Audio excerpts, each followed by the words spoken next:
Hello students, education world YouTube channel पर आप सभी का स्वागत है।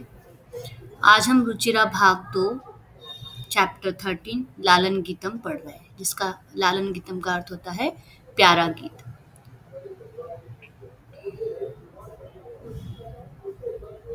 उदिते सूर्ये धरणी विहसती। सूर्य के उदय होने पर पृथ्वी हंसती है, मुस्कुराती है।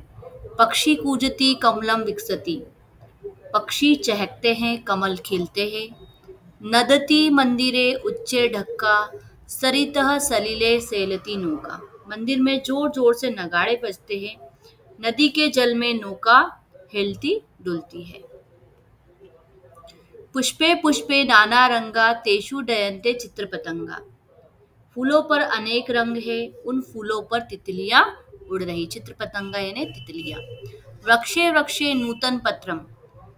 प्रत्येक पेड़ पर नए पत्ते हैं। विविध वर्णे विरभाति चित्रम। अनेक रंगों वाला यह चित्र बहुत ही सुंदर दिखाई देता है।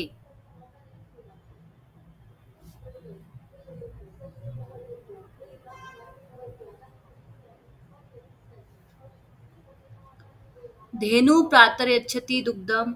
सुबह गाय शुद्धम स्वच्छम मधुरम स्निग्धम। सुबह गाय शुद्ध स्वच्छ और मीठा दूध देती है। गहने विपिने व्याघ्रो गर्जति। उच्चे स्त्रत्र च सिंह नर्दति। घने जंगल में बाघ गरज रहा है और वहां जंगल में शेर दहाड़ रहा है। हरिणो अयम खादति नव घासम। यह हिरण नई घास खा रहा है। सर्वत्र च पश्यति सविलासम। है ना, और चारों ओर आनंद से देख रहा है। उष्ट्रः तुंग मंदम गच्छति। ऊंट ऊंट जो है वो धीरे धीरे जा रहा है। पृष्ठे प्रचुरम भारम निहति। और पीठ पर अत्यधिक बोझ ढो रहा है। घोटक राजः क्षिप्रम धावति। धावन समय किमनपि न खादति। घोटक राज किसको कहा है? घोड़ा।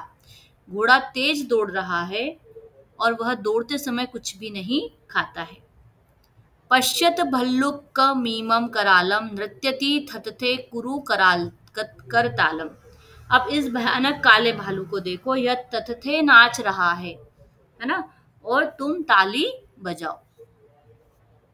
अब यहाँ जो शब्दार्थ है ये आपको याद करने हैं, जिससे आपको चैप्टर अच्छे से समझ में आ जाए। प्रश्न नंबर पहला है गीतम सस्वरम गायत। गीत को स्वस्वर के साथ गाइए।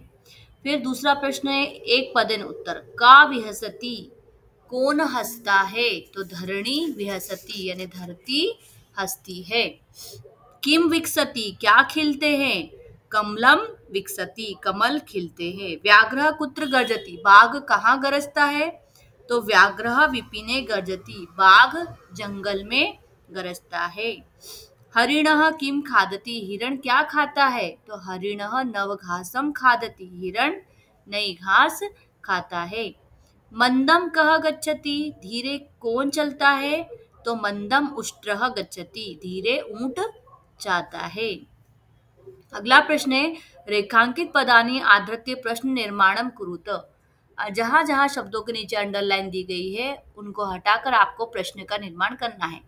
सलीले नौका सेलती, तालाब में नौका हिलती डुलती है। तो नौका के नीचे अंडरलाइन है, इसको हटाकर लिखेंगे का, है ना। कौन हिलती डुलती है? तो सलीले का सेलती। पुष्पेशु चित्र पतंगा डयन्ते, पुष्पों पर तितलियां उड़ती है। पुष्पेशु के नीचे अंडरलाइन है, इसको हटाएंगे और लिखेंगे केशु, है ना। कहाँ पर तितलियां उड़ती है। उष्ट्रः पृष्ठे भारम वहति, उष्ट पीठ पर भार ढोता है। तो उष्ट्रः के नीचे अंडरलाइन है, तो यहाँ आ जाएगा कह, यानी कौन पीठ पर भार ढोता है। धावन समय अश्वः किमपि न खादति, दौड़ते समय घोड़ा कुछ भी नहीं खाता है।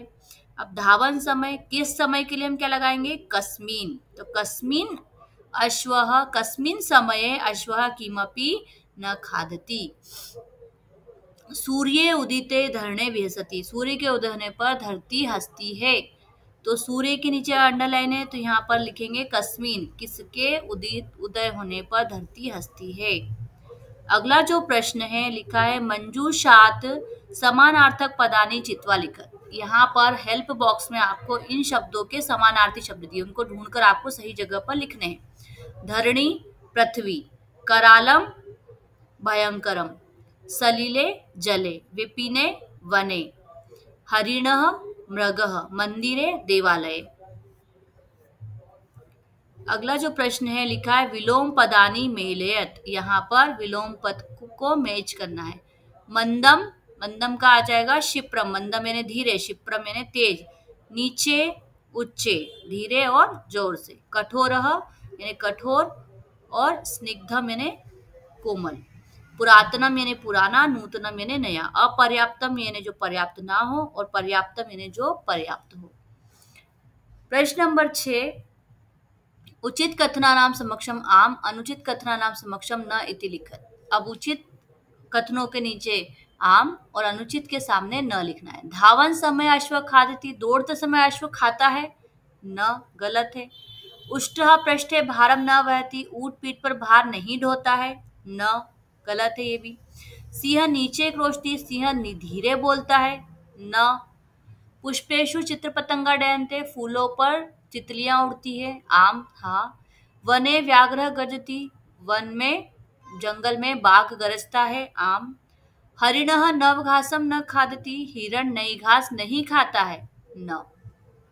अब अगला जो प्रश्न है यहाँ लिखा है अधोलिखितानि पदानि निर्देशानुसारम परिवर्तित, यानी जो ब्रैकेट में आपको निर्देश दिए गए हैं उसके अनुसार आपको इनको लिखना है।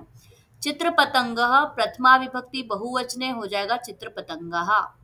भल्लुकः तृतीया विभक्ति एक वचने हो जाएगा भल्लुकेन। उष्ट्रः पंचमी विभक्ति द्विवचने हो जाएगा उष्ट्राभ्याम। हरिणः सप्तमी विभक्ति बहुवचने हो जाएगा हरिणेषु। व्याघ्रः द्वितीया विभक्ति एक वचनम व्याघ्रम। घोटक राजः संबोधन एक वचनम हो जाएगा हे घोटक राज। अब अगला प्रश्न जो है लिखा है चित्रम दृष्ट्वा मंजूषात पदानि च प्रयुज्य वाक्यानि रचयत, यानी आपके सामने एक चित्र है और हेल्प बॉक्स है, इस हेल्प बॉक्स की सहायता से आपको कुछ वाक्य बनाना है। ठीक है, तो हम वाक्य बनाएंगे। जैसे लिखा है यहां से हमने लिया सूर्य, सूर्य उदेति, सूर्य उदित होता है। खगा कूजंती, पक्षी कूजते हैं यानी शोर करते हैं। कमलानी, कमलानी विकसंती, कमल खिलते हैं। फिर बालाह क्रीडंती, बालक खेलते हैं। फिर चित्र पतंगाः डयन्ते, तितलियां उड़ती है। यहाँ पर ये चैप्टर आपका कंप्लीट होता है। इस चैप्टर से रिलेटेड आपके जो भी क्वेश्चन है आप कमेंट्स में जरूर पूछें, हम उसके प्रश्नों के उत्तर जरूर देंगे। और वीडियो को लाइक, सब्सक्राइब और शेयर जरूर करें। Thank you.